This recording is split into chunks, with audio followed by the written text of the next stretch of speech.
Buenas tardes, gracias a todos. Desde el Centro de Mediación, este sería el segundo conversatorio en este ciclo que llamamos abordaje de conflictos y mediación voluntaria. Y la verdad que hoy es un gustazo que nos damos de contar tanto con el doctor Miguel González Sandía y con la doctora Erika Rodríguez Meroni.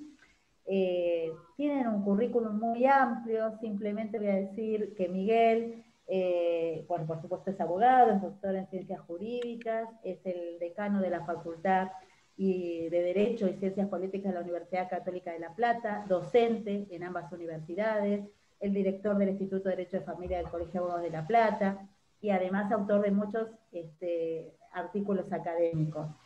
Y Erika Rodríguez Meroni, por supuesto también es abogada, es autoridad del Instituto de Derecho de Familia, es consejera de familia del Juzgado de Familia número 4, creo, del Departamento Judicial de Quilmes. También es docente universitaria, miembro de la Comisión de Funcionarios, Secretarios y Magistrados del Departamento Judicial de Quilmes, también autora de varios artículos académicos, y es muy abreviado este currículum porque es muy extenso el currículum de ellos, pero la idea, y por eso es un gustazo que nos damos, ellos que son autoridades del derecho de familia y de aquí desde el colegio, desde nuestro centro de mediación, lo que queríamos, en nuestro centro nos representa hoy en este conversatorio Mariana González, que es la directora, y Gaby Blaceta, que también es la colaboradora del centro. Las dos pertenecen al registro de mediadores de comediación a distancia familiar. Y esto, bueno, nos gustan estas tareas para conversar de las distintas ópticas que tenemos desde la práctica. Por eso lo llamamos conversatorio, porque no tanto que sea una cuestión académica, que lo es, por sin duda, por los exponentes, pero más que nada desde lo práctico, ¿cómo lo abordamos? Desde la mediación voluntaria, desde las cuestiones de la consejera, en los tribunales de familia, desde la postura del abogado, también en la figura de Miguel, y bueno, conversar cómo podemos interactuar en estas y lo ventajoso que son cada uno de estos procedimientos. Así que bueno, lo que sí les quería también comentar, que más o menos este conversatorio durará 1 hora 10. Luego las preguntas que ustedes quieran hacer en el chat le va a ser leída a los exponentes, y nos tomaremos esos últimos minutos, que aproximadamente esta charla estimamos que dure 1 hora y media más o menos, para que todos se vayan organizando en los tiempos. Así que bueno, dicho estas cuestiones formales, si les parece, bueno, no sé, Miguel, si vos querés comenzar a Sí, contarnos un poco tu yo visión. ¿O vos, quería, Mariana? Bien. sí, primero que nada les quería Perdón. agradecer a Erika y a Miguel, no hay problema. Les quería agradecer por participar porque, bueno, como bien decía Graciela, desde el centro estamos realizando estos conversatorios con especialistas de las distintas áreas de nuestro colegio. Y bueno, y particularmente en este momento, en esta situación tan excepcional que estamos atravesando, nos pareció importante la mirada de ambos. Erika desde su rol dentro del instituto y también desde la óptica del Poder Judicial.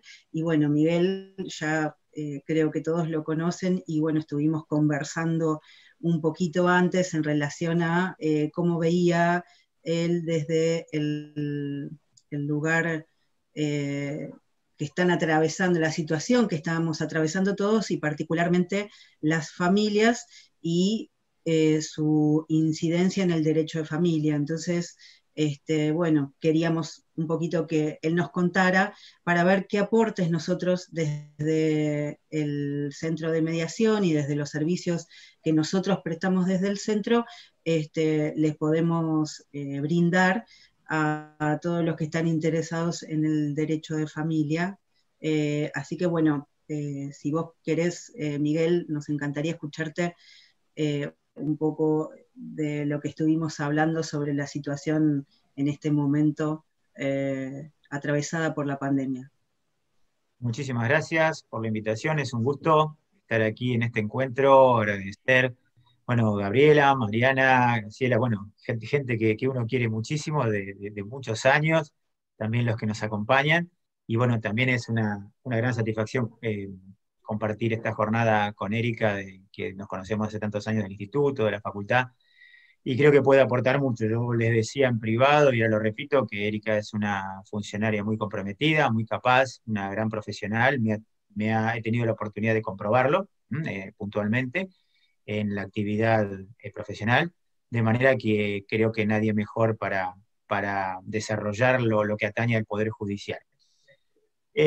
Siempre decimos, y muchas veces lo hemos escuchado, quizás suene como lugar común, pero no lo es, que esta pandemia nos ha interpelado a todos, nos ha obligado a desarrollar una nueva dinámica, a adaptarnos día a día en nuestra vida personal, profesional, familiar, afectiva, de relación, académica, y lo que es el ejercicio de la profesión no es ajeno a esta circunstancia. Derecho de familia, todos sabemos que luego de la reforma ha sufrido, quizás de todas las ramas del derecho, la que más profundamente se vio modificado por lo que fue la reforma del Código, porque quizás es también aquella rama del derecho más sensible a los cambios sociales, y que luego eso denota una modificación acorde jurídicamente. Y también fue una de las ramas del derecho más sensibles a esta situación fáctica de la pandemia.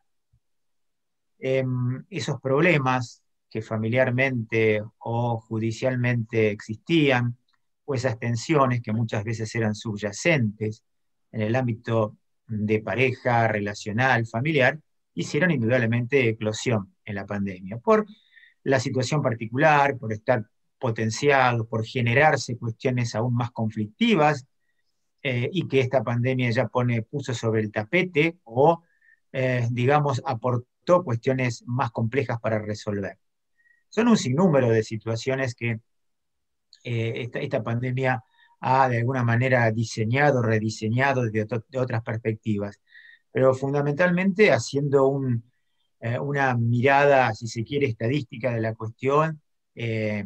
Mayoritariamente los problemas planteados o las consultas planteadas o inclusive las audiencias que en su momento se tomaron por la vía telemática se desarrollaron fundamentalmente, no de manera excluyente, pero fundamentalmente en lo que tiene que ver a la cuestión alimentaria, la cuestión del régimen comunicacional y los cuidados personales, y lo que atañe al tema de violencia.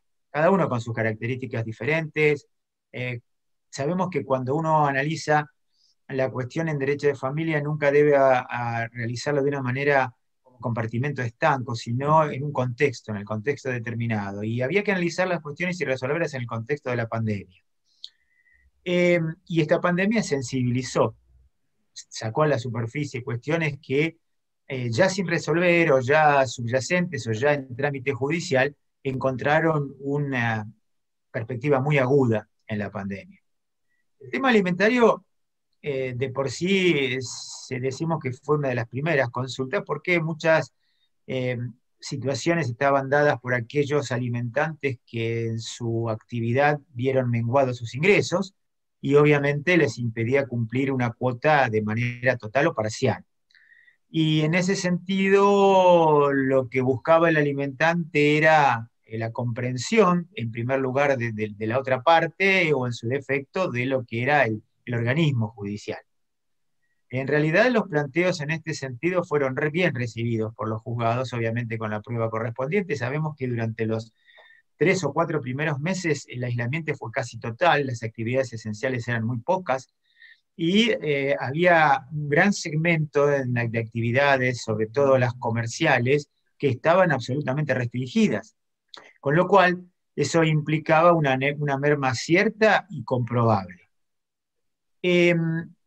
También es cierto que la situación del peticionante muchas veces iba direccionada a comprender esta situación, pero no siempre, muchas veces cargadas de interrogantes, de ciertas presunciones de mala fe de la otra parte, pero en la mayoría de los casos la prueba que se aportaba era objetiva, es decir, aquel que tenía un consultorio odontológico, tenía un gimnasio o tenía una empresa de turismo, bueno, va de suyo que los ingresos eran absolutamente escasos, por no decir nulos. No olvidemos que no se daba en la mayoría de los casos el tema de lo que es la prestación de servicios remunerada, blanqueada en organismos públicos o privados a plena luz del día. Muchas veces hay actividades, como todos sabemos, de otra naturaleza que es muchísimo más difícil el determinar la existencia o no de ingresos. Pero en estos casos había cuestiones que ya por norma, legalmente, estaban absolutamente prohibidas por una normativa nacional. Por lo tanto, era en ese sentido la prueba, si se quiere, más sencilla. Obviamente que esto traía aparejada también, o trajo aparejado un reformulamiento de los diseños familiares de ingresos y egresos, una merma en esos ingresos y un intentar reajustarse a esta situación que evidentemente provocó la inquietud de todas las familias. Genéricamente hablando, a cada uno de nosotros los afectó de distinta manera, pero es real.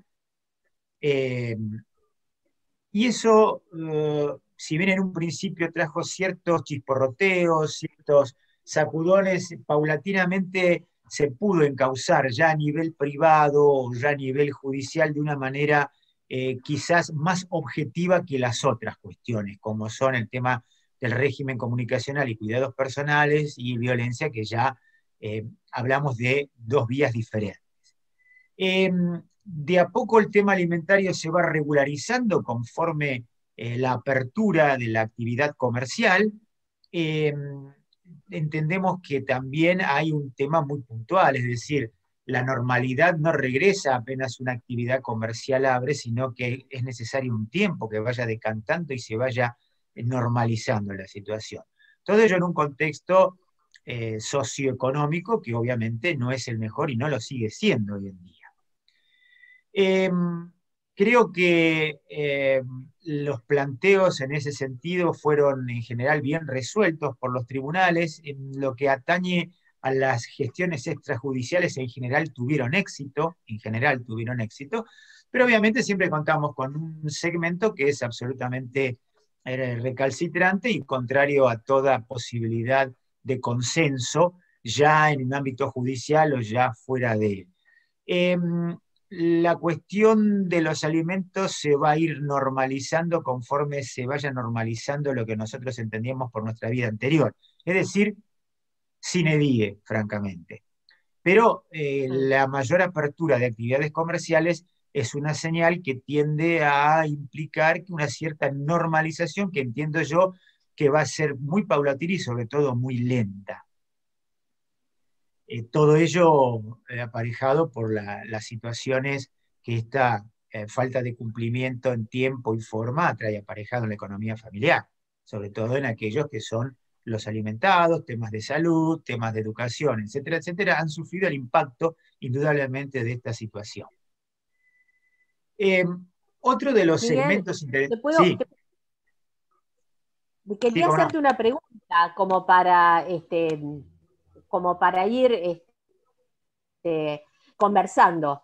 Digamos, ¿vos crees que todas estas soluciones que se dan en el ámbito judicial o extrajudicial hoy tienen la posibilidad de permanecer a largo plazo? ¿Cómo es tu experiencia con esto? ¿Son situaciones que se resuelven en el momento, en la audiencia, por un tiempo, y luego vuelve rápidamente no digo a foja cero, pero bueno, con los matices propios de la vida, ¿no?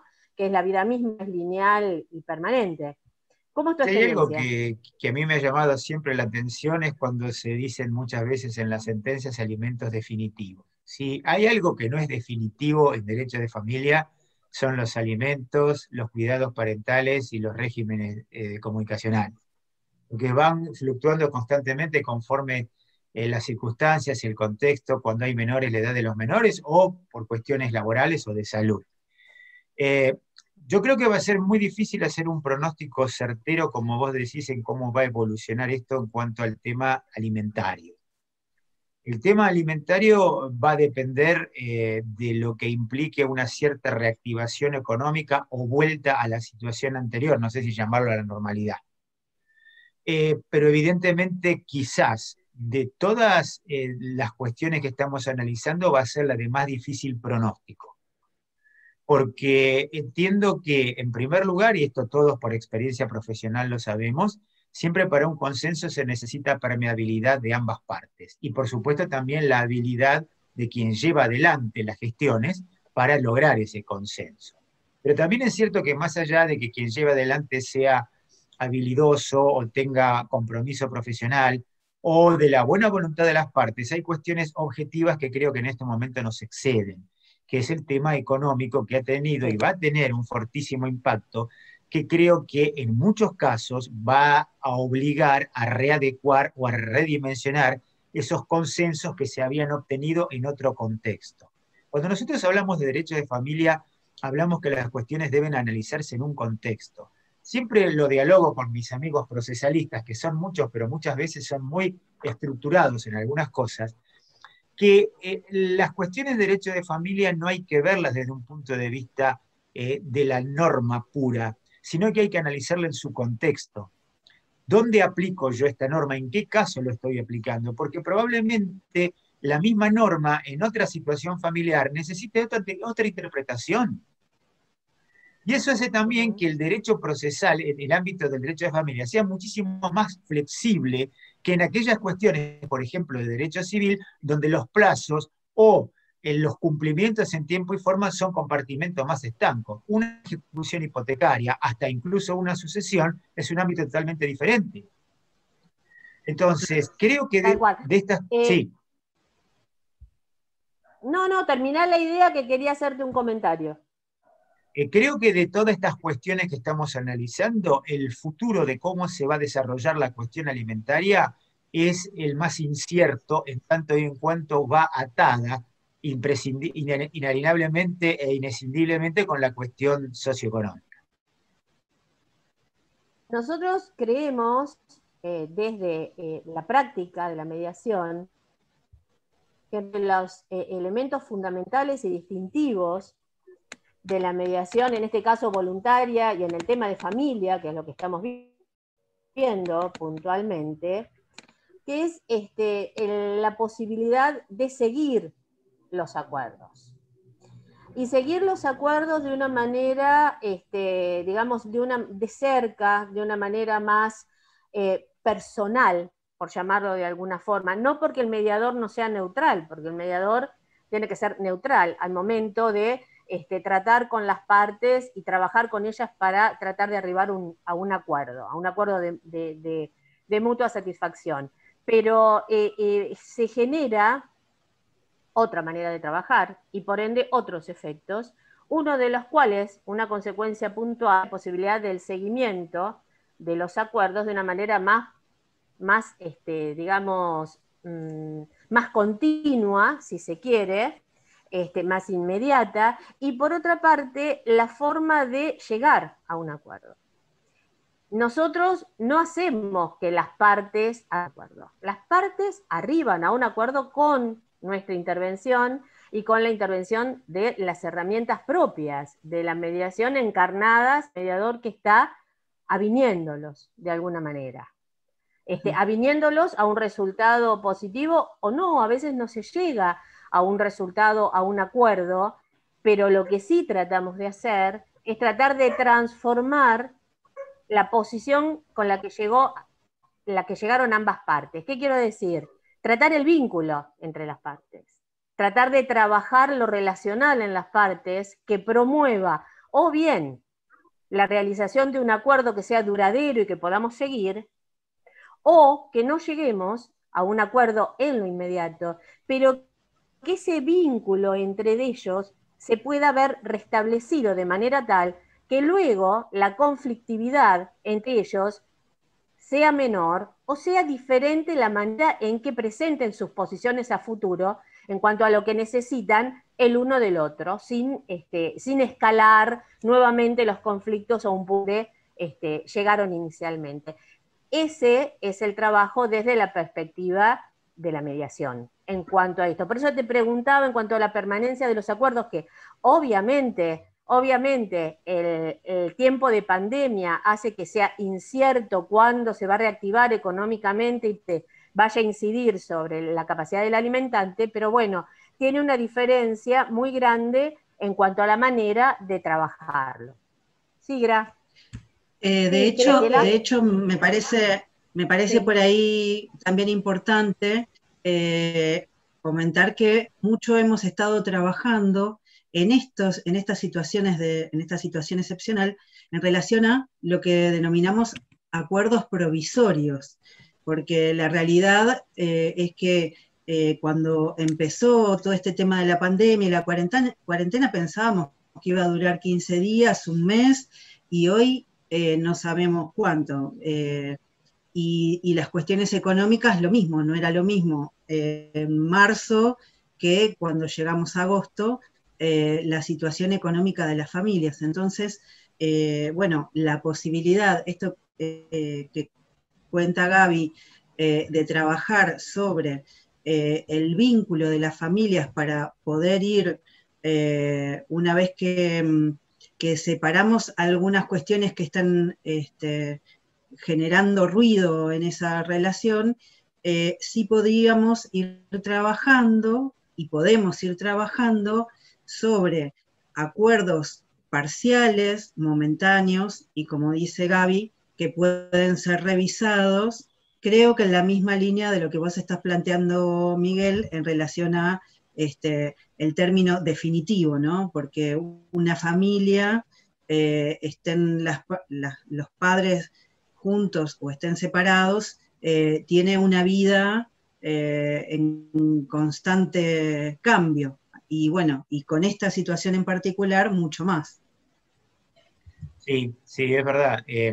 Aquí quizás hay un factor muy difícil de mensurar y quizás más lejos del alcance de las partes que la cuestión económica, en la cuestión alimentaria, ¿no es cierto? Pero me parece que, bueno, obviamente concuerdo absolutamente, el tema de la provisoriedad caracteriza la pandemia. Todo es provisorio, todo es hasta tanto veamos cómo funciona, se modifica para un lado o para el otro, y todos hemos aprendido un poco en ese sentido en estos días.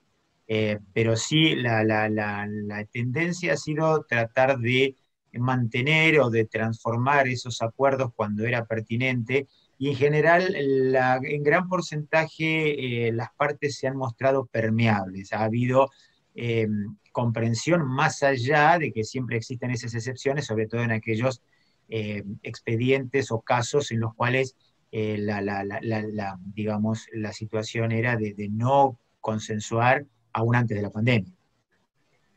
Tal cual. Creo que, perdón Miguel, me parece un buen momento para incorporar a Erika en este conversatorio, porque en su rol de consejera de familia, realmente cómo ha atravesado, como vos bien decís Miguel, nos ha afectado en forma personal y claramente a las familias. Entonces me parece un buen momento para que incorporar a Erika desde su visión de consejera, cómo han transitado en todo este tiempo y cómo lo están transitando, ¿no? Toda esta problemática, que sin duda debe ser importante. Bueno, Graciela, muchas gracias. Bueno, yo también quiero agradecer a todos por la invitación. También gracias Miguel, gracias Gabriela, Mariana. La verdad que me parecía sumamente interesante, ¿no? Lo que decía Mariana, y hoy antes de arrancar con este Zoom, teníamos la posibilidad de dialogar y hacer un ida y vuelta de la manera en que trabajábamos, ¿no? Desde el punto de vista de la mediación y desde el punto de vista de la conciliación en la función que me toca desarrollar como consejera de familia. La realidad es que hace 23 años que trabajo en el Poder Judicial y hace 8 que soy consejera de familia, y he tenido siempre la suerte de tener jueces, y acá hay una, la doctora Sánchez Pons, a quien le dejo un beso y un saludo, gracias por estar. He tenido siempre jueces que nos han dado la libertad de trabajar en la etapa previa como nosotros quisiéramos, ¿sí? Y eso la verdad que es una ventaja enorme, porque nos permitía a nosotros trabajar de la misma manera en que vos lo manifestabas recién, Mariana. Me parece a mí que, y en los trabajos que tenemos de gestión judicial, aquellos casos que fueron trabajados en el transcurso del tiempo de manera provisoria, ajustando en cada una de las audiencias lo que no funcionaba y de alguna manera afianzando lo que sí funcionaba, pensemos en un régimen de comunicación, ¿no? No en un proceso de alimentos.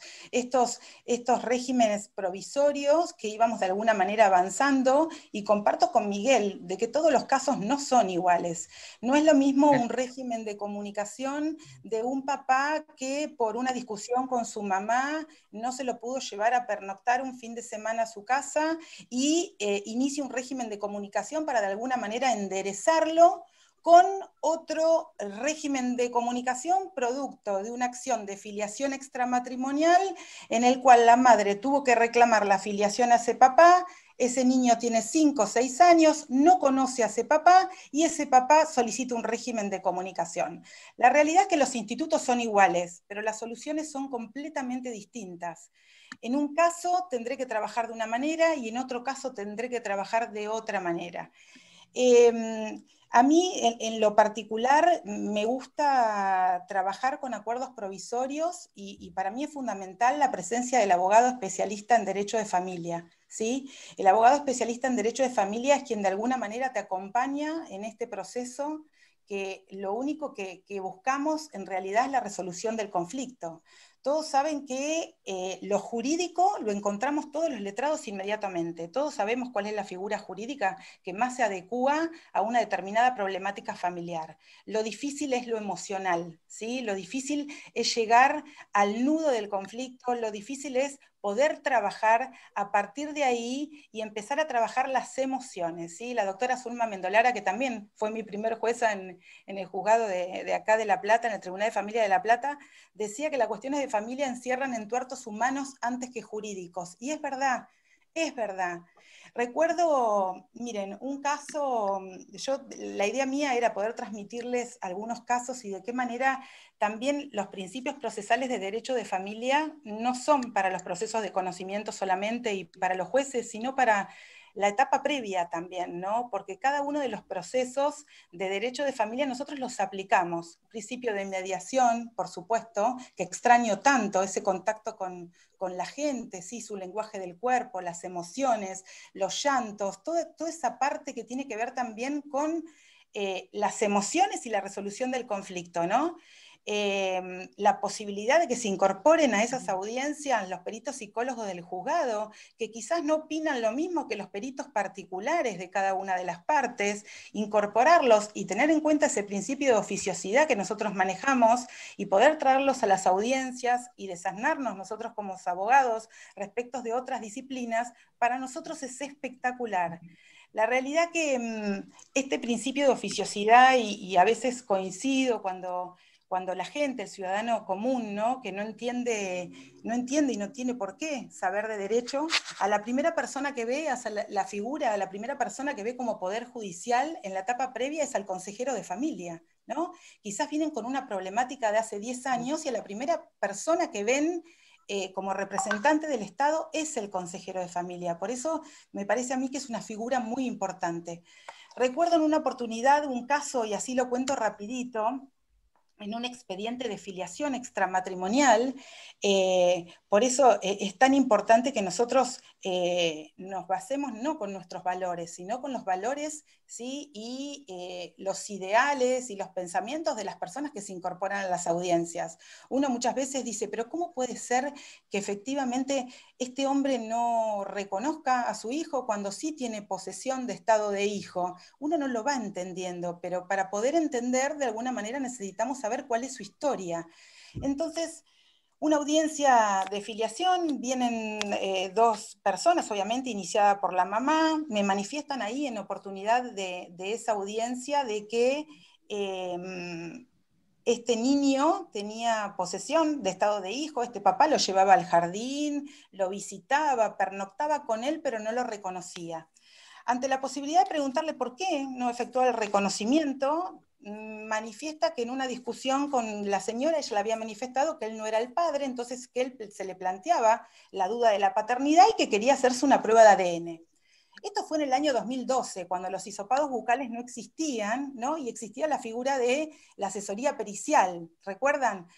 En ese momento nosotros, y dentro de esta justicia burocrática, que me parece a mí que tenemos que empezar de alguna manera a cambiar los paradigmas, nosotros librábamos oficio a la asesoría pericial, y la asesoría pericial nos comunicaba una fecha, y nosotros después notificábamos a las partes, y las partes iban después, hacían la prueba de ADN, y después volvíamos a fijar una audiencia.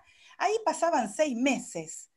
Automáticamente, y porque mis jueces me lo permitían, lo vuelvo a decir, yo levantaba el teléfono, principio de oficiosidad, y le pedía al director de la oficina pericial que me dé una fecha de audiencia. Yo tenía las partes ahí, yo tenía que resolver y los tenía que notificar. Y así era. Me daban la fecha de audiencia, los notificaba, y hasta ahí parecía un juicio de filiación común, ¿no es cierto? En el cual, una vez que tengamos la prueba de ADN, se efectuaba el reconocimiento si era el hijo, y si no era el hijo, por supuesto que no. Resulta que cuando termino de hacer el acta, la señora me interrumpe y me manifiesta que se encontraba en ese momento embarazada, y que el padre de esa criatura era también el señor. Lo primero que hago es felicitarla cuando me dice que está embarazada, y levanto la vista y lo miro al señor, y el señor me dice que efectivamente él era el padre de ese segundo hijo. Entonces yo le pregunté a la señora por qué lo manifestaba en este momento, y ella me decía que en realidad se encontraba sin trabajo, que necesariamente tenía que hacerse estudios médicos y que no contaba con ningún alimento por parte del señor, ni para el más grande, que no estaba reconocido, ni para este, que era alimentos del hijo por nacer. En ese momento me había tocado dar una charla de alimentos del hijo por nacer. Después sale el Código Civil y Comercial de la Nación, que ahora lo reconoce, ¿no? Pero en ese momento no era reconocido. Y les manifiesto la posibilidad de poder avanzar en esta problemática, ir un poco más allá de lo que venían a buscar. Entonces, le pregunto al señor, y ante el reconocimiento de un funcionario judicial de que efectivamente es su hijo, si existía la posibilidad de fijar provisoriamente alimentos a favor de ese hijo por nacer, y él me manifiesta que sí. Los alimentos del hijo por nacer pasan necesariamente por la persona de la madre. Consecuentemente, ¿sí?, ese 10% de alimentos que pudimos pactar en ese acto conjuntamente con la realización de la prueba de ADN con fecha, se hicieron efectivos. También hablamos la posibilidad de que si era el padre del primer hijo de quien se reclamaba, íbamos a avanzar en la posibilidad de una pretensión alimentaria, y también de pactar un régimen de comunicación a futuro y el cuidado personal. 5 expedientes en uno solo, ¿sí? 5 expedientes en uno solo, en una audiencia. Empecé a calcular cuál era la fecha probable de parto y la posibilidad de zanjar, ¿sí?, la prueba de ADN en cuanto a la fecha, y me faltaban 4 meses más o menos. Automáticamente les digo que ni bien nazca el bebé, que el señor efectúe el reconocimiento y que nos encontrábamos con la prueba de ADN a ver cómo seguíamos en relación a los alimentos y en relación a la filiación. Ese día lo recuerdo como uno de los expedientes más lindos, la verdad que me ha tocado intervenir. Vinieron los 4, vinieron las partes, los 6, perdón, los abogados y los 2 niños. El que nació reconocido con su partida de nacimiento, y el otro también ya lo había reconocido porque la prueba de ADN le había dado positivo. Yo estaba convencida que era el papá, y yo creo que él también estaba convencido, y la mamá también, por supuesto. Y en ese momento pudimos de alguna manera zanjar 4 o 5 expedientes que se podrían haber iniciado, ¿sí?, de manera separada, porque todos tienen tramitación distinta. El alimentos tramita distinto que el cuidado personal, el régimen de comunicación y la afiliación. Y la verdad que me parece que esa es la forma que nosotros, los operadores de la justicia y los operadores del derecho, tenemos que trabajar. Tenemos que trabajar con acuerdos provisorios sostenidos en el tiempo, y que de alguna manera podamos realizar una buena gestión judicial. Porque hablar de gestión judicial también es que los jueces no tengan sentencias, es también que no ingresen más expedientes al Poder Judicial. Y la realidad, que también me encanta hacer un seguimiento de estos casos, y nos damos cuenta que luego no ingresan al Poder Judicial nuevamente, no los vemos nunca más. Yo he tenido gente trabajando en la etapa previa durante el transcurso de 1 año, con audiencias de 3, 4 meses, con intervención de los peritos psicólogos, que para mí los peritos psicólogos del equipo técnico son fundamentales, porque muchas veces les voy a confesar que me quedo sin herramientas ni jurídicas ni emocionales para poder seguir con una conflictiva cuando las partes están tan enquistadas en la problemática. Y verdaderamente cuando uno se pone a escuchar, empieza a pensar todo el tiempo, intenta ser un poco creativo y ver de qué manera encontrar herramientas y a veces no las encuentro. Entonces necesito sí o sí del equipo interdisciplinario, de los peritos psicólogos, de realizar un informe ambiental si hay duda respecto del lugar habitacional donde vive el menor, ¿sí? Y esas herramientas me permiten de alguna manera volver a encontrarnos en una nueva audiencia, ya con el informe del perito, no con la pericia es en etapa de conocimiento, con el informe que es reservado, que los abogados intento de alguna manera filtrar también lo que tiene que ver con la lectura del informe, ¿sí? Para los abogados y para las partes también. Trato de transmitir lo positivo del informe, si no hay nada grave, ¿no? Por supuesto, porque eso también me va a llevar a realizar acuerdos que podamos seguir avanzando, ¿no? Erika, Sí. no, quería comentarte porque realmente todo lo que estás contando es fantástico. Imagino el trabajo que implica y bueno, como dijo Miguel en un inicio, da muestras de tu compromiso con el trabajo que haces. La verdad que me parece fascinante y desde ese lugar lo que quería contarte y contarles a todos los presentes es que nosotros, desde el año pasado, que modificamos el reglamento del centro, previmos entre las posibilidades de lo que nosotros denominamos beneficio de gratuidad, que cuando hubiese derivaciones del Poder Judicial, con personas que o sea, que no tuvieran recursos, como el caso que vos estás contando, tenemos la posibilidad de prestar ese servicio, el servicio de mediación, que escuchándote que vos decís, por ahí a veces me quedo sin herramientas y tengo que acudir, y el objetivo precisamente de este conversatorio es ir aportando y colaborando con el Poder Judicial, con los abogados especialistas en familia, con las familias que están atravesando situaciones. Bueno, queríamos comentarles que está la posibilidad de hacer una derivación a mediadores que están especializados. Nosotros tenemos 2 registros que ya están creados y la posibilidad de crear muchos más, y uno de los registros es específicamente el de mediadores y mediadoras especializados en mediación familiar y de niños y adolescentes. Y está el servicio a disposición, por supuesto, de los abogados que consideren que es importante este servicio y del Poder Judicial, porque realmente tal vez en algunos casos vos hablabas por ahí de los plazos. Por ahí 6 meses es mucho tiempo y tal vez nosotros podemos colaborar con el Poder Judicial y con este trabajo que creo que está en línea con el servicio que nosotros prestamos, esto que vos contás, y el compromiso con las personas y poder ayudarlos a transitar, y tal vez los plazos que nosotros podemos brindar pueden llegar a ser mucho más cortos, y las herramientas que podemos darles al Poder Judicial y a las familias están en línea con todo esto que vos estás contando.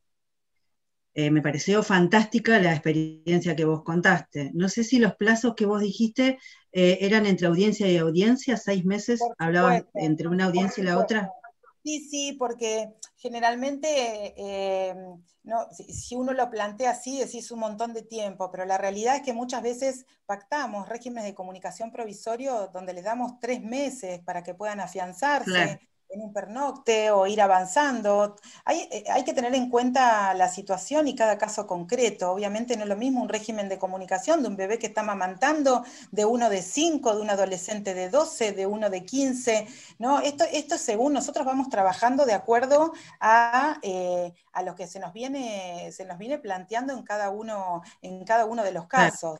Siempre, obviamente, vamos a apelar a la autocomposición, ¿no? La posibilidad de que sean las propias partes quienes conocen y puedan encontrar la solución al problema con una justicia de acompañamiento, ¿sí? En todo el proceso. Por supuesto, tratando de encontrar el equilibrio que han perdido con propuestas de solución, ¿no? Igualmente yo soy una convencida de que la audiencia de conciliación es el espacio adecuado para que las partes puedan sentir que recuperan su voz, que pueden expresarse, que lo que tienen para decir es importante y que hay alguien obviamente en representación del Estado que le interesa su situación y que de alguna manera los va a ayudar y los va a acompañar durante este proceso para que puedan encontrar la resolución del conflicto, ¿sí? Soy una convencida de que verdaderamente funciona. Sí, fantástico. Erika. No, dale, Gaby. Sí, Mariana, no, yo quiero darle un aporte a Erika. No, vos cuando comentabas recién del tema que por momentos sentías que se quedaban sin herramientas, especialmente en lo emocional, en lo afectivo y en todo lo que tiene que ver con lo relacional de las personas y cómo el conflicto se aviva desde allí. Uno de los enfoques, y yo te diría principal, que trabajamos en mediación familiar, justamente es el trabajo sobre, como te decía hoy antes, sobre las relaciones, lo relacional, sobre las emociones, un reencuadre del conflicto que tienen a partir de un trabajo con cada una de las partes para lograr correrlo de sus posiciones y que afloren cuáles son sus necesidades reales. A través de eso, conseguir un reencuadre del conflicto y lograr una transformación de aquello que ellos trajeron inicialmente. Por eso, normalmente, en estos casos trabajamos con apelando al sistema transformativo, lo que se llama el sistema transformativo. Y si no llegamos a la transformación total de lo vincular y por ende del conflicto, por lo menos vamos a haber trabajado con un sistema motivacional para que las partes luego se vayan lo suficientemente motivadas y corridas de esas posiciones tan arraigadas y tan opuestas y tan, digamos, tan de conflicto uno con el otro. Esa es la herramienta puntual de la mediación voluntaria en familia y es el aporte que extrajudicialmente nosotros podemos llegar a brindar, aun cuando nos deriven, aun si se diera la posibilidad de una derivación por parte de los juzgados de familia, trabajar por este otro lado, ¿no? Que es otra arista, es otro costado, que es diferente a la valiosísima acción que llevan Erika y que contaste hasta recién con un compromiso admirable y fuera de broma que es maravilloso, ¿no? La manera en la que vos y tu equipo están trabajando. La verdad que me parece a mí también, y claro, con la diferencia capaz que existe, ¿no? Con la mediación, yo digo la justicia terapéutica, seguramente ustedes lo habrán escuchado, ¿sí? En algún lugar, sobre todo los que estamos cursando la escuela judicial en la provincia de Buenos Aires, en Mediación y Justicia, hay un artículo, ¿no? Que habla el doctor Fariña de la terapia, la justicia terapéutica. Muchas veces nosotros, nuestras herramientas, no es que yo me quede sin herramientas, es que las herramientas de la palabra no alcanzan, ¿sí? Ahí es donde aparece, de alguna manera, la intervención de los peritos psicólogos, quienes generalmente sugieren que las partes comiencen un tratamiento psicológico. Y a partir de ahí, aunque ustedes no lo puedan creer, se empiezan a encauzar ¿sí? Determinadas problemáticas planteadas o resueltas desde otro lugar, porque obviamente los conflictos de familia se anidan desde lo más profundo, ¿sí? El conflicto quizás no es que uno de los progenitores no pueda tener contacto con sus hijos. Es un matrimonio no resuelto, es un matrimonio que no han podido aceptar la separación por la circunstancia que sea y que de alguna manera se encuentra trasvasado a sus hijos. Entonces los hijos terminan siendo partes de ese entuerto, ¿sí? Que los adultos no pueden resolver. Entonces ahí empezamos con una cadena de consecuencias que son, mi hijo no presta atención en el colegio, le pega a sus compañeros y lo voy a llevar al psicólogo. Es típico eso de los padres, cuando en realidad el problema son los adultos. Nosotros tenemos que trabajar con los adultos y dejar de judicializar tanto a los niños, ¿sí? Porque el problema son los adultos. En eso también estoy convencida de que, por lo menos en lo que es la etapa previa, tratar de evitar, ¿sí?, la judicialización de los menores. Yo intento trabajar exclusivamente con los adultos. Si no lo puedo hacer, los incorporo al equipo técnico, a que sean escuchados. Obviamente, todo el equipo técnico son especializados en niñez. Así que, pero si lo puedo tratar de evitar, lo evito. Trabajo solamente con los adultos y con sus terapias individuales, independientemente de los niños. Sí. Bien, Sí. Dale, no, yo le iba a dar la palabra a Miguel para que avanzáramos con el tema del régimen comunicacional. ¿Qué te parece? ¿Querés hacer una Dale. última? Sí. No, sigamos. Bueno, Miguel, ¿nos contás un poco silenciado, la realidad? Miguel. Está silenciado, sí. Sí, está silenciado. Sí. Con el régimen comunicacional, sí, cómo no. Erika ya avanzó también, lo puso como muy buen ejemplo. Algo muy positivo que la reforma del código trajo aparejado fue el tema de la autocomposición, ¿no es cierto? Desde ya la derogación de las normas del divorcio subjetivo, el vulgar contradictorio, e intentó en todos los ámbitos de derecho de familia intentar la autocomposición. Obviamente que, como bien se ha dicho, muchas veces hay posiciones que son muy recalcitrantes, sobre todo por cuestiones de adultos, que en definitiva se reflejan en los hijos, en los sistemas familiares rotos, quebrados, o que se intenta restablecer de alguna manera el vínculo. Los primeros meses fueron muy difíciles por el aislamiento casi absoluto que existió. Luego ustedes saben que se fue morigerando, se fue temperando, y la mayor flexibilidad en la mayoría de los casos trajo aparejado una cierta normalización de lo que eran los regímenes ya pactados. Sí es cierto también que en algunos casos hubo, y me aferro de algunos conceptos que ustedes dijeron de mediación, hubo un cierto poder transformador de la pandemia. En el sentido de valorizar ciertos vínculos, en el sentido de intentar reformular de alguna manera al principio tímida y luego más contundente ciertos pactos o consensos que se habían logrado en otro contexto, y hoy en día en muchos casos ha sido un paso para adelante. Es decir, se ha dejado un poco esa rigidez que en algunos casos existía para tornarse la cuestión un poco más flexible, ¿sí? Creo que en ese sentido, en varios casos, la pandemia obró como una articulación y como una vía de reflexión en cuanto a si valía la pena ser tan estrictos con determinados días u horarios. En ese sentido, al tener que haberse adaptado forzosamente a un panorama diferente, todavía siguen los efectos benéficos en muchos casos de la pandemia en cuanto no tanta esa rispidez, esa animadversión, esa crispación que muchas veces existía con anterioridad. En ese sentido tengo que decir que ha obrado como un factor de flexibilidad. Obviamente estamos hablando en la generalidad de los casos, ¿sí?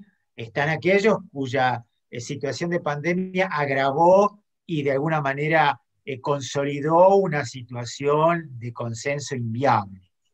Y tenemos esos expedientes que todos conocemos, esos casos que necesitan que siempre un tercero establezca casos hasta, digamos, irrisorios desde la vida cotidiana, que obviamente pasa por otro lado también, por la intensificación de un recorrido terapéutico que pueden causar esas cuestiones, ¿cierto?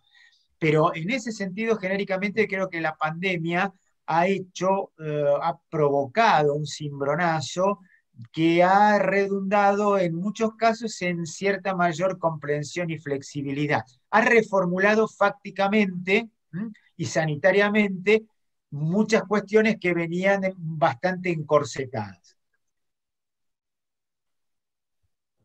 Bien, bien, perfecto, perfecto. Mariana, ¿vos te parece contar un poco del servicio de comediación a distancia? Sí, sí. ¿Querés contar, por favor, un poco de qué se trata y cómo está organizado? En realidad tenemos dos servicios. El servicio de mediación voluntaria, que como les decía, tenemos un registro de mediadores especializados en mediación familiar y de la niñez y adolescencia, y que actualmente podemos realizar de manera virtual, como se están realizando las mediaciones prejudiciales, pero en este caso sería voluntaria, y tenemos un servicio que es anterior a la situación de pandemia que atravesamos. De hecho, hace casi 3 años que estamos trabajando en comediación a distancia, tenemos un protocolo y tenemos bastante experiencia con distintas provincias.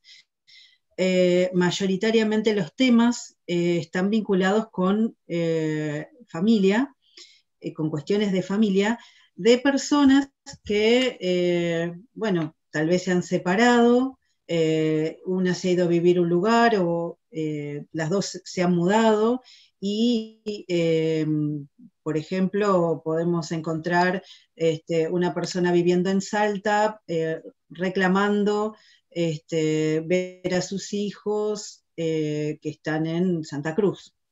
En el caso nuestro, cuando hay una parte requirente, una parte requerida dentro de lo que es el Departamento Judicial La Plata, nos convocan desde el centro de determinada provincia o nosotros convocamos para realizar lo que denominamos comediación a distancia. Son 2 mediadores, un mediador en La Plata y un mediador en la jurisdicción en la que está la otra persona, y veníamos trabajando en lo que es Skype o distintas alternativas tecnológicas, y hasta ese momento se hacían en el centro de mediación semipresencial con la persona que vivía en La Plata o en el Departamento Judicial La Plata.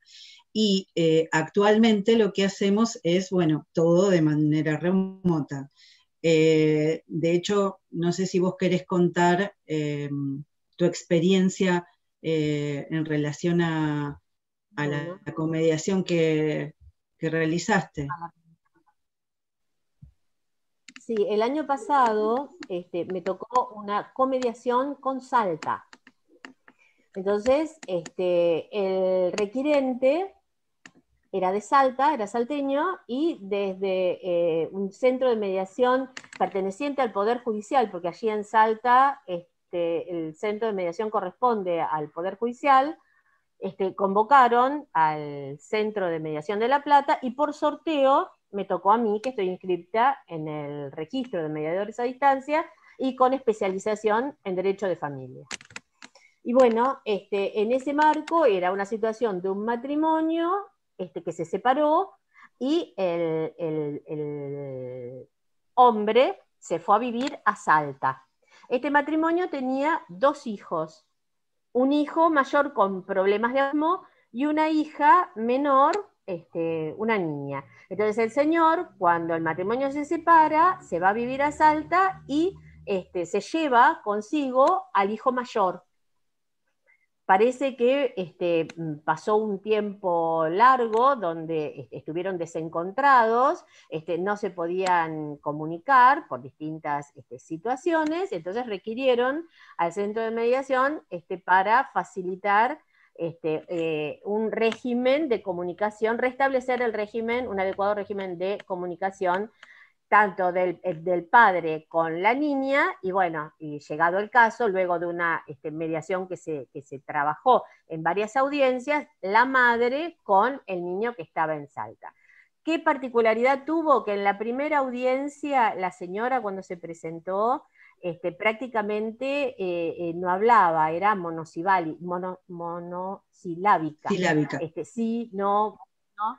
Y fue acompañada de su hija, que tendría más o menos 7, 8 años en ese momento, que tampoco estaba en un costadito, su papá estaba en la pantalla, porque en la comediación a distancia nos veíamos, obviamente, teníamos la posibilidad de vernos tanto las comediadoras como las partes. La niña estaba en un costadito, aparte.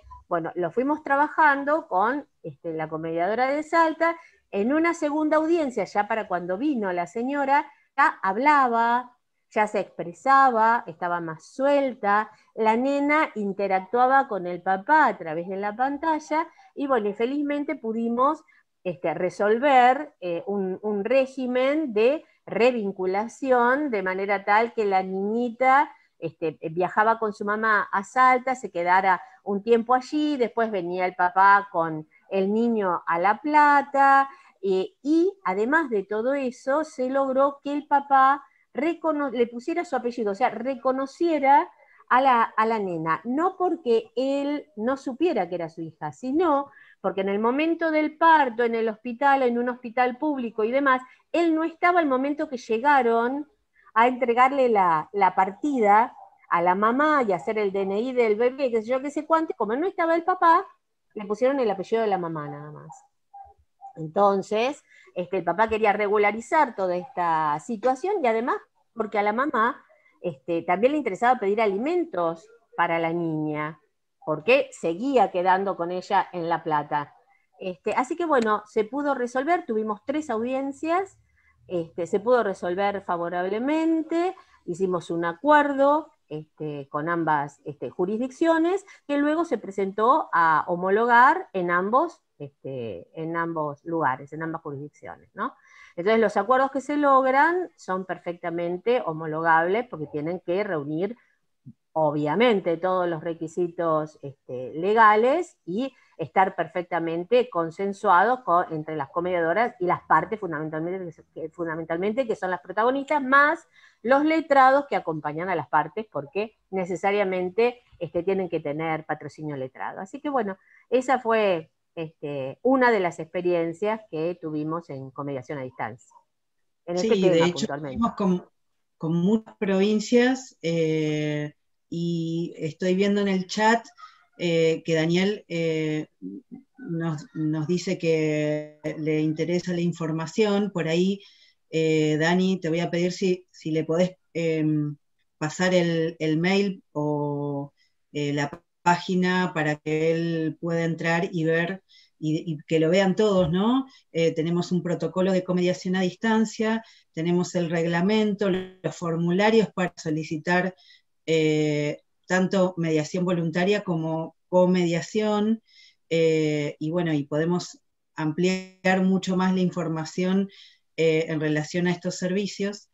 Y por ahí les comento, y lo dejo a Miguel, nos hablaba de una tercera cuestión que está vinculada con el tema de violencia, pero les quería comentar que cuando estuvimos charlando todo este tema, tal vez pensamos que esta es una posibilidad, así como todas las cosas negativas que ha traído la pandemia, esta posibilidad de realizar mediaciones de manera remota puede llegar a resultar de utilidad en algunas situaciones en las que tal vez las personas, por alguna restricción o por alguna cuestión que haya habido de situación de violencia, no se hubiesen podido comunicar. Es una posibilidad para tal vez avanzar. No sé si vos querés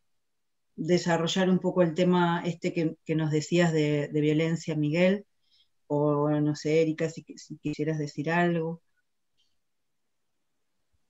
Sí,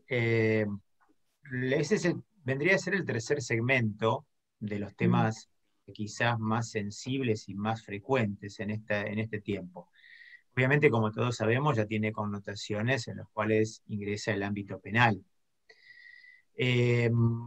La pandemia reactivó, reavivó o profundizó situaciones que muchas veces estaban en un limbo o no eran lo suficientemente reconocidas o no existía la suficiente conciencia al respecto o había habido alguna experiencia que había quedado con el olvido y luego con esto se reeditó.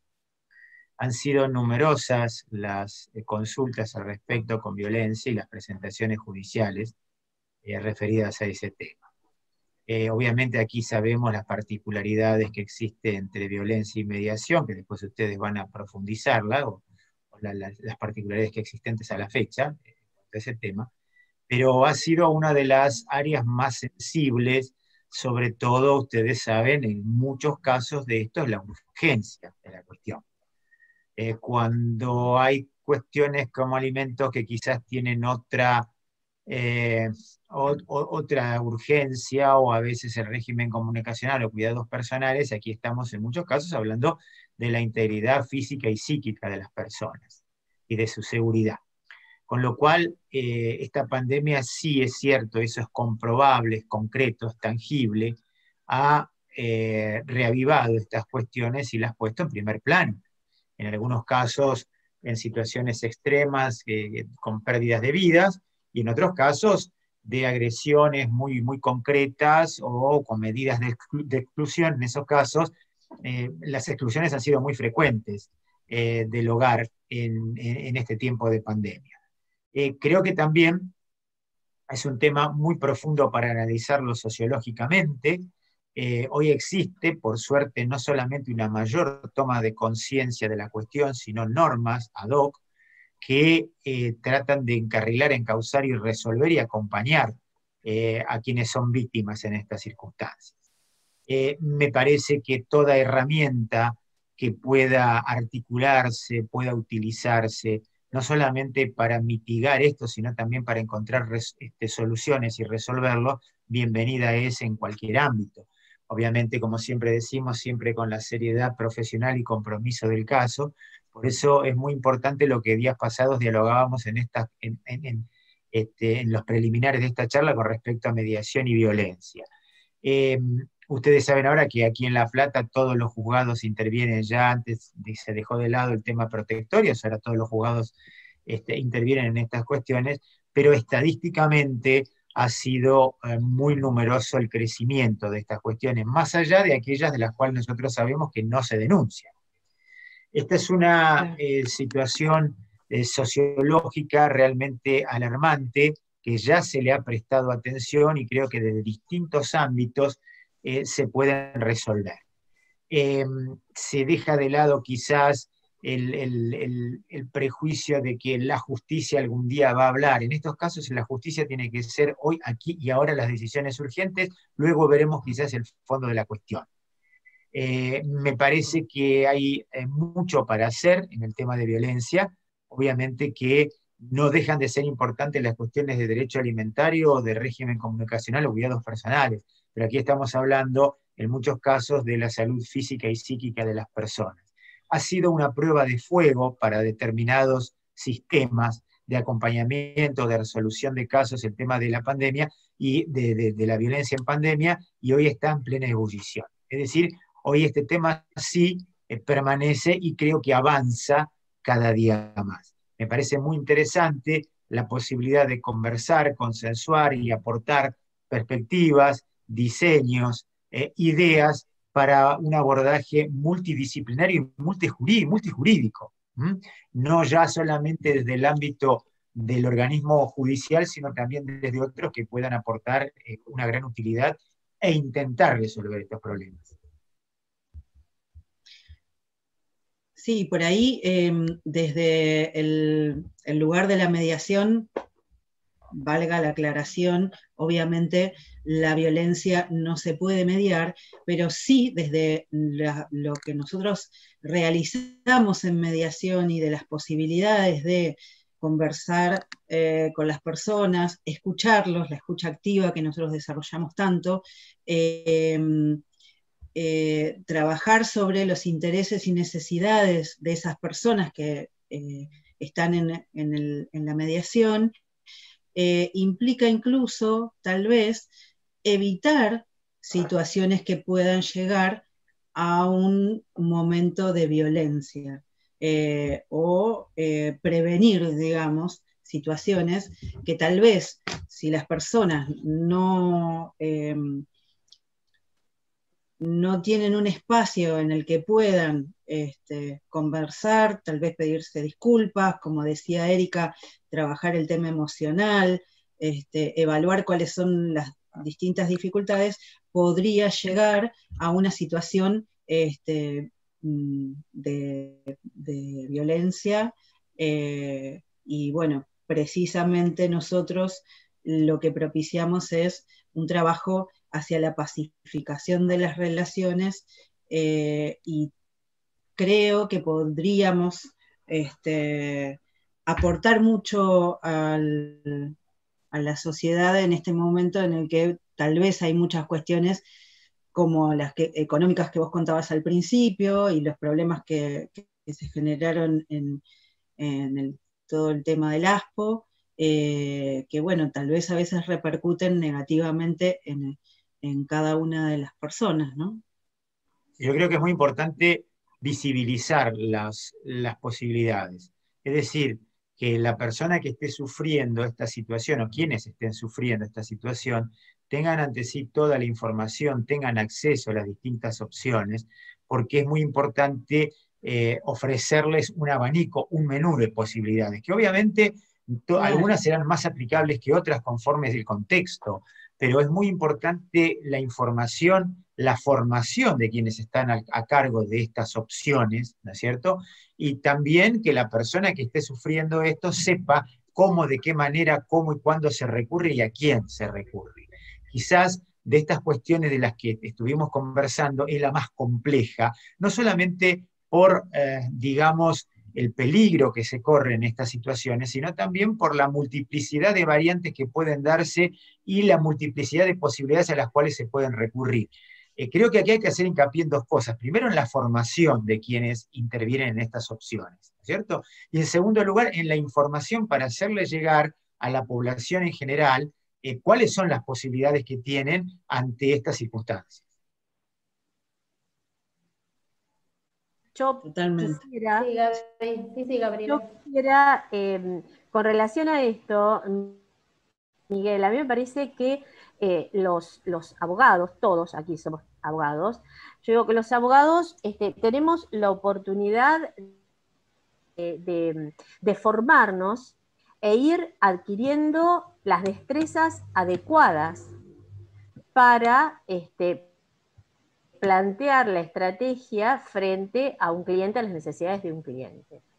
Quiero decir, nosotros como abogados no siempre vamos o tenemos que plantear la situación de una manera que vayamos al litigio, no siempre vamos a proponer una mediación, no siempre vamos a proponer una negociación en vez de una mediación con las particularidades de cada una, o vamos a llevar adelante una conciliación, que es una tercera manera, pero para eso tenemos que tener y prepararnos en las destrezas adecuadas para poder hacer y brindarle a la gente toda la información del gran abanico de posibilidades que se puede tener para tratar el problema que nos trae a consulta. Creo que es uno de los elementos fundamentales que destraban y que ayudan como pacificadores sociales, que debemos ser los abogados, y los mediadores puntualmente, y los conciliadores, y todos aquellos que tratamos de brindar un servicio a la gente para que acceda a justicia de todas las maneras posibles, ¿no? Accediendo a la justicia o accediendo a justicia por los medios adecuados de resolución de conflictos, son los que antiguamente se llamaban los medios alternativos de resolución de conflictos, ¿no? Mediación, conciliación, negociación, arbitraje. Creo que que está por allí la llave, y que las nuevas generaciones también, que están, bueno, vos como decano y como profesor, lo debés saber, debes tener una información mucho mayor que la que yo tengo, lo debes saber mucho mejor que yo, que están teniendo una preparación para tener una mirada distinta de lo que es el ejercicio profesional, que no necesariamente es acudiendo al litigio en todas y cada una de las oportunidades en que un cliente le trae una cuestión a resolver.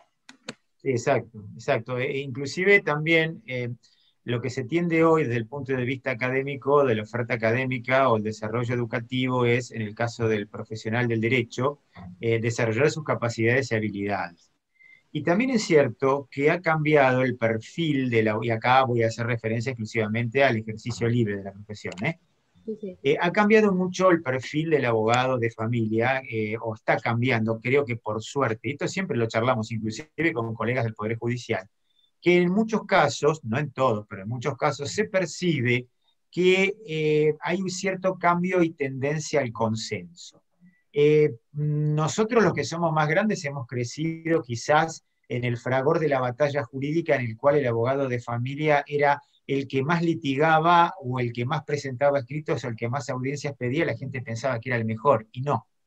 Es decir, definitivamente no. El mejor abogado de familia es el que tiende a consensuar, a contemporizar, a tratar de bajar ese nivel de beligerancia que existe entre las partes, para que luego lo que queda de familia o los vínculos que muchas veces han quedado dañados en el transcurso de estas situaciones traumáticas puedan continuar y puedan fortalecerse. Ese es el verdadero perfil del abogado de familia, que creo que es viable. Es decir, defender los derechos de su cliente, pero en aras de un interés superior, que es el de los vínculos que han quedado, que se han generado por la biología o por el afecto, entendido como una gran familia. Y en ese sentido creo que es una gran obligación que tenemos, no solamente del ámbito académico de las universidades, sino también del ámbito de capacitación de los colegios profesionales. Es un gran desafío que tenemos por delante. Quiero contar un segundito nada más mi experiencia, la gratísima experiencia que tuve hace unos años con el agente de mediación del colegio. Yo iba con algunos preconceptos y algunos prejuicios cuando me tocó dictar la capacitación para los mediadores y el derecho de familia. Y realmente me fui, y se lo conté a Mariana en su momento, y después, bueno, a Gabriela, a Graciela, con una experiencia totalmente, realmente muy, muy enriquecedora, porque aprendí mucho de los mediadores, me consustancié, dejé de lado prejuicios y preconceptos que tenía, y creo que hoy en día, como se los dije en su momento, para mí es una herramienta sumamente válida. Después veremos cómo se articula, de qué manera procesalmente. Pero me parece que es muy válida, es muy enriquecedora, y la visión que tienen los mediadores, evidentemente que suma, es de sumar, es de aportar ideas, y en ese sentido, en su momento lo dije, hice una autocrítica, lo asumí, y hoy soy el primero que estoy dispuesto a escuchar propuestas, soluciones, no alternativas, sino soluciones concretas, y me parece que suma muchísimo. Buenísimo, Miguel. Sí, y yo aprovecho también para contar desde la misma línea, desde una materia reciente que se ha incorporado en el nuevo plan en la Facultad de Derecho de la Universidad de La Plata, que está a cargo de Rosario Sánchez, y bueno, yo estoy como adjunta junto con Karina Di Cúnsolo. Precisamente estamos en esta misma línea que estamos contando, y de lo que hablamos precisamente es de el operador jurídico, el operador de conflictos. Sumo a lo que estaba diciendo Miguel en relación al profesional libre, a la amplitud de circunstancias y lugares que nos tocan hoy como abogados, porque Erika nos estaba contando su valiosísimo trabajo desde el ámbito judicial, y tenemos posibilidades desde la investigación, desde mediación, de la profesión libre, dentro de lo que sería la toma de decisiones y de políticas públicas, es muchísimo más amplio el espectro y, bueno, entonces me parece que es importante que nosotros hablemos de el abogado y la abogada como operadores de conflictos y que puedan desarrollar las habilidades, como bien decía Miguel, desde los distintos lugares y roles que les tocan en esta sociedad que vivimos hoy, ¿no? Y bueno, siempre tendiendo a ayudar a resolver las situaciones conflictivas y a la pacificación social. No sé, Erika, si vos quisieras decir algo, porque creo que se nos está yendo un poco el tiempo y no... Yo les iba a decir eso, que si quieren después para dar lugar a las preguntas o a los comentarios que quieran hacer.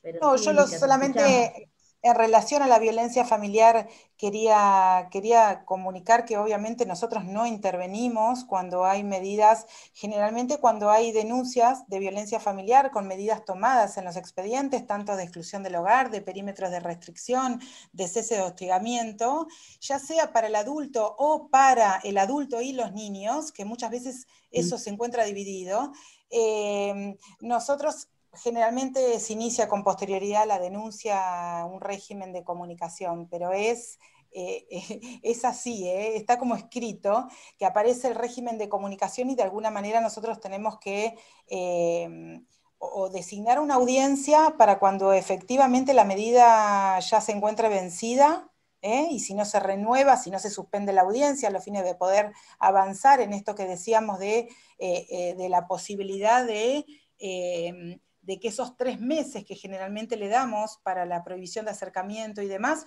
avanzar en una audiencia dentro de 3, 4 meses en adelante y designarla ahí en ese momento, o si obviamente la situación es muy grave, informar el expediente de protección de violencia familiar y obviamente que nos encontramos a la espera de que la medida se encuentre vencida, ¿sí? Así que generalmente en ese sentido nosotros no trabajamos con denuncias de violencia familiar donde el juez ha tomado medidas de resolución de conflicto, ¿no? Eso es lo que nos pasa. Bien. Bueno, Gra, ¿querés abrir a preguntas? En realidad, sí, perfecto. En realidad, en el chat es las felicitaciones para todos, para las exposiciones muy claras, tanto de Erika como de Miguel. No hay preguntas, pero abrimos el Zoom y los micrófonos para el que quiera hablar. Yo solamente antes de abrir quiero decir que me rescaté cositas, apuntes de los que iban diciendo que me pareció muy importante. Tomé esto que dijo Miguel de visibilizar de la información y la formación, y lo que dijo Erika de que para entender uno tiene que saber la historia, ¿no? Me gustó eso que dijo Erika y del valor de la palabra. Y también lo que dijeron tanto Mariana como Gaby, y también lo que dijeron en el chat, la doctora Karina Di Cúnzolo, rescatando las palabras de Miguel, que está muy bueno esto de contribuir consensos para que permita continuar con la familia, ¿no? Que de eso se trata hoy. Me parece que es muy importante que desde todos los sectores contribuyamos a que continúe la familia. Abrimos para si alguien les quiere hacer alguna pregunta o hacer algún comentario. Sí, por supuesto. Sí. Quiero hacer una mención bueno, la labor de Erika, excelente, porque tiene mucho, quizás, no sé si consciente o inconsciente, de lo que también hacemos los mediadores, esa escucha activa de la narrativa, de la historia particular de esa familia. ¿Para qué? Para poder entender primero su dinámica. Primero, entender la dinámica familiar. Segundo, entender qué vamos a mediar nosotros en una mesa de mediación, esa familia en particular. Y bueno, que cada familia, o sea, en una mediación, va en búsqueda de su traje a medida. Como dicen muchos mediadores, en la mediación se habla de esto, de un traje a medida. Entonces, obviamente que tenemos muchas herramientas en el derecho para la resolución de conflictos, y el método adecuado que se habla hoy porque quizás la mediación no va a ser adecuada para determinado conflicto familiar, o sí va a ser adecuada en determinada situación. Entonces, esa búsqueda me parece que de la solución adecuada la tiene que asesorar en primer lugar, ¿no? El letrado o la letrada que asista a su cliente ante una problemática tan sensible como la familiar. Entonces me pareció muy acertado y muy valorable el punto de vista desde cómo lo toma y teniendo en cuenta que no son compartimentos estancos los problemas familiares, y que más allá de que tenemos normas jurídicas que nos dicen, bueno, el régimen no sé, de los alimentos y que son fórmulas matemáticas, pero también las necesidades tienen que ser vistas y en la mediación lo que vemos es escuchar a las partes, cuáles son sus posibilidades, ¿sí? Y sus posibilidades reales, no qué es lo que deben hacer. Y se suma mucho más el tema de la autocomposición, que lo que nosotros hacemos en mediación es tratar que la gente primero se escuche, y que ese escuche circule a través del mediador con técnicas de parafraseo, sin sugerir, manteniendo la neutralidad, la imparcialidad, y ese círculo de diálogo, ¿sí? que se forma en la mesa, bueno, hoy va a ser virtual, obviamente, en una pantalla, pero surta un efecto, o sea, que el diálogo fluya. Cuando la gente puede escucharse, la gente se puede entender. Esa es la principal función de la mediación por intermedio del operador, que es el mediador o mediadora, que es la gran diferencia a las soluciones quizás impuestas en una sentencia conforme lo que es a derecho, ¿no? Y quizás no, más allá que puede haber tenido los antecedentes, pero muchas veces es como forzada y a veces incumplida, y estamos con las ejecuciones y seguimos con expedientes y cuerpos y temas no tratados, porque también lo importante en mediación es que se elabora una agenda de los temas que la gente quiere solucionar. Los temas que no están en la agenda, no va a haber consenso. Entonces, de los que queremos hablar y solucionar es lo que va a llegar a un acuerdo, y luego en el futuro se va a plasmar por escrito, y hasta muchas veces lo escrito queda en su memoria y el papel quedó ahí y nunca hubo ningún problema de ejecutarlo, ningún problema. Ese es el real acuerdo de mediación que es efectivo. Pero para eso hay que trabajarlo prolijamente y con una escucha muy activa. Ese era mi aporte. Perfecto, gracias, Dani. Adriana García levantó la mano. Estás muteada, Adri. Ahí está. Sí, gracias. Bueno, la verdad que estoy súper contenta de ver a la gente del instituto en algo que tanto tiempo lo queríamos hacer desde el centro, estrechar lazos para que conozcan. Por ahí no tenemos mal la prensa en los mediadores, o tal vez por alguna razón, en el sentido de que, bueno, fue impuesto, de alguna manera pareció en algún momento establecerse la incorporación de una nueva figura que por ahí no estaba del todo aceptada, pero me parece bueno que compartimos con la gente digamos, como abogados, con la gente del instituto, el hecho de ver el acceso a justicia en los problemas de familia como digamos, desde una perspectiva de la justicia terapéutica, ¿no es cierto? Y en este sentido, o de la justicia restaurativa aplicada a las cuestiones de familia, y estrechar esta posibilidad de establecer lazos de colaboración para lograr esta manera y ahondar en esta manera de resolver los conflictos, que de alguna manera respete el impacto emocional que el conflicto familiar genera en quienes lo transitan, entendiéndolo desde una mirada distinta, de recomposición, ¿cómo se le puede? Ay, perdón, estoy afectada la voz. Como un proceso colaborativo, como decía Daniela, y desde un enfoque que realmente asume una posición constructiva y respetuosa del aspecto emocional de las personas que atraviesan un conflicto familiar. Y me parece que en este sentido tiene mucho que ver, digamos, quienes se dedican al derecho de familia y quienes nos dedicamos a la mediación, porque la mediación básicamente va en ese sentido.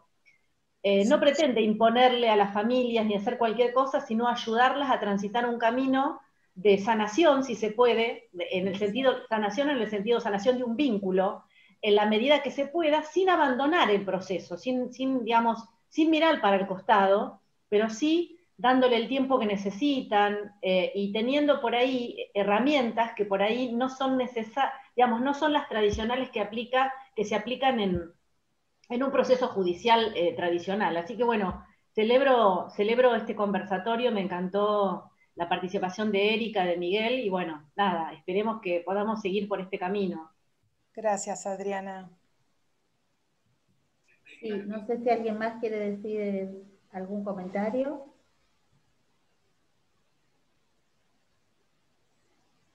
No sé si no, vamos dando por finalizado.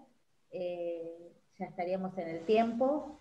Como les dije al principio, esto fue un lujazo, así que agradecer especialmente a Erika y a Miguel, por supuesto a Mariana y Gaby, que pensaron en la agenda de los temas para conversar hoy y en ocuparse en el encuentro de hoy. Y para nosotros, como dijo Adriana también y Daniela, es muy importante poder compartir y comenzar a estrechar lazos con el Instituto de Derecho de Familia, porque, como dijo Adriana, es el acceso a la justicia para todas las partes. Así que muchísimas gracias a todos los presentes, y en especial a Miguel y Erika. Yo quiero agradecerles también y sumar a estas cosas que estuvieron diciendo. La verdad creo que tenemos una misma mirada desde distintos lugares, ¿no? Así que entiendo que este es el inicio de una comunicación fluida que vamos a tener con el instituto y bueno, me impactó y quiero dejarlo así como imagen, esto que había comentado Erika, de que esta familia que se reunió después de todo el trabajo que ella realizó y que le produjo tanta alegría, hubiese estado atravesada por 5 expedientes. Creo que esto es inviable en una realidad como la que tenemos hoy. No puede ser que una familia esté atravesada por 5 expedientes, y creo que el camino que podemos ir construyendo desde los abogados especializados en familia, en el cotidiano, desde el Poder Judicial y la visión, como contaba Erika, y los jueces que han apoyado ese camino, desde la mediación y la comediación familiar, y bueno, y desde los distintos ámbitos en los que podamos participar, que estén vinculadas a los conflictos familiares y al derecho de familia. Bueno, realmente creo que va a ser algo maravilloso para las familias y para toda la sociedad, ¿no? Y que no haya más familias que estén atravesadas por un sinnúmero de expedientes que no les van a aportar una solución como a la que arribaron. Así que eso lo aplaudo realmente y bueno, espero que este sea el inicio de un camino y les agradecemos infinitamente.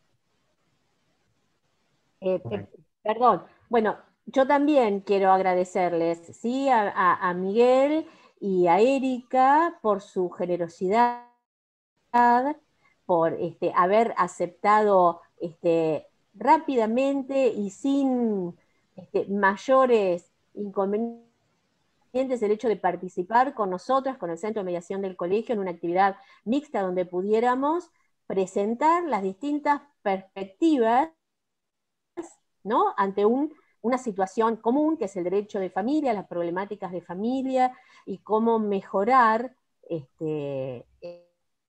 y brindarles una solución a la gente, ¿no? Que fundamentalmente creo que es lo que nos lleva a todos a hacer lo que hacemos. A Erika, desde su lugar en el Poder Judicial y su compromiso, a Miguel, desde la facultad, desde formando los nuevos profesionales, o como director del instituto generando actividades que nos permiten a todos los abogados ir formándonos, ¿no? En la actualidad. Y bueno, y nosotras desde el Centro de Mediación fue un placer para nosotras poder participar con ustedes y dar origen a este conversatorio. Muchísimas gracias para todos. No, Sí, gracias a todos por agradecidos somos participar. nosotros. Muchas gracias. Muchas gracias.